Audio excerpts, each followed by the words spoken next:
வாடகைக்கு இருக்கிறது, குத்தகைக்கு இருக்கிற வீட்டை வந்து நம்ம பேங்க்கில் அடமானம் வைக்க முடியாது, சட்டப்படி வைக்க முடியாது. அது அரசோட நிலம். அதனால் வந்து அது அவங்க மேலே வந்து வழக்கு பதிவு செய்யணும் உடனடியாக. இப்போ எப்படிங்க? இல்லை, அதான் எல்லாமே ஒரு தவறு இருக்குதுங்க. எஸ்டிபிசியுடைய சட்டப்பிரிவு ஆலோசனை பண்ணிட்டு கொடுமல, இந்த மாதிரி நிலத்தை கொடுக்குறாங்க.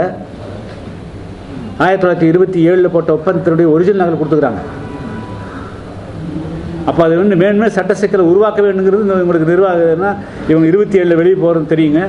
அப்போ போகாமல் இருக்கிறதுக்காக என்ன வழியோ அதெல்லாம் வந்து சட்ட சிக்கலை உருவாக்கி தே வாண்ட் டு கண்டினியூ, அதாவது தொழிலாளர் வெளியேற்றிட்டு அது வேறு ஏதோ ஒரு மிஸ்யூஸ் பண்ணுறதுக்காகத்தான் அந்த பிபிடிசி நிர்வாகம் பண்ணுறது. இதுக்குள்ளே வேறு ஏதோ உள் குத்து இருக்கிற மாதிரி எனக்கு தெரியுதுங்க. எல்லாத்துட்டையும் கையெழுத்து வாங்கிட்டாங்க குருசாமி. ஒரு சிலர் 99.9% கையெழுத்து வாங்கிட்டாங்க. ஆமாம், அது நேற்றே முடிச்சிட்டாங்க, நேற்று முன்னாடி முடிச்சிட்டாங்க.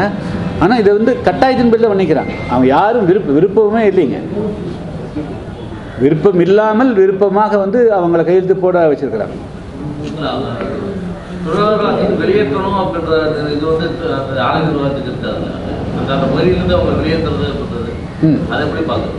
அது வெளியேற்றக்கூடாதுன்னு சொல்கிறாங்க. அதாவது 2028 பேரில் இருக்குதுங்க. அப்போ இவங்க வந்து என்ன செய்யணும்? தமிழ்நாடு அரசுக்கு எழுதணும், இந்த மாதிரி எங்களுடைய ஒப்பந்தம் வந்து எங்களுக்கு 2028 முடியுது. இது மாதிரி பல்லாயிரக்கணக்கான தொழிலாளர்கள் பணிபுரிகிறார்கள். இந்த தொழிலாளர்களுடைய வாழ்வுரிமை பாதுகாக்கிறதுக்கு வந்து நாங்கள் என்ன செய்யணும்? தமிழ்நாடு அரசுக்கு இவங்க எழுதிக்காங்க. இல்லைன்னா தமிழ்நாடு அரசு இவர்களை வந்து நாங்கள் தேயிலை தோட்டங்கள் அப்படியே கொடுத்துட்டு போகிறோம். நாங்கள் வந்து 4-5 தலைமுறைகளாக வந்து கொசுக்கடியில், மிளகுகளுக்கிடையே, தேயில்கடியில், பாம்பு கடியில் இருந்து உருவாக்கப்பட்ட தேயிலை தோட்டங்களை அழிக்கிறதுக்கு எப்படி தமிழ்நாடு அரசு ஒத்துக்கணும்? அந்த தேயிலை தோட்டங்களை அழித்த பிறகு மீண்டும் உருவாக்குறதுக்கு எத்தனை ஆண்டுகள் ஆகிறது? ஒரு ஏக்கர் 2873 ஏக்கர் இருக்கக்கூடிய அந்த தேயிலை தோட்டங்களை உருவாக்குறதுக்கு எத்தனை ஆண்டு ஆகும்?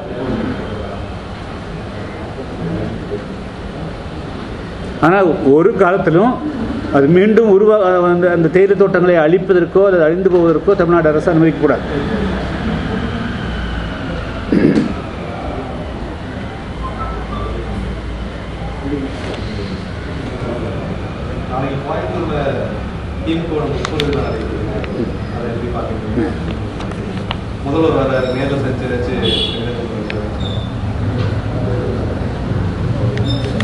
இல்லை, அதாவது நான் கடிதம் எழுதிக்கிறேன்.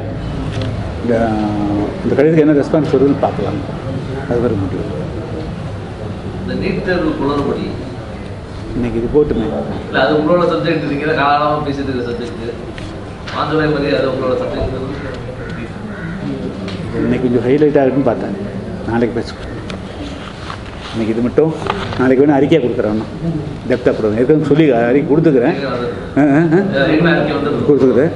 இன்னைக்கு புதுசாக ஒரு டெவலப்மெண்ட் வந்திருக்குது.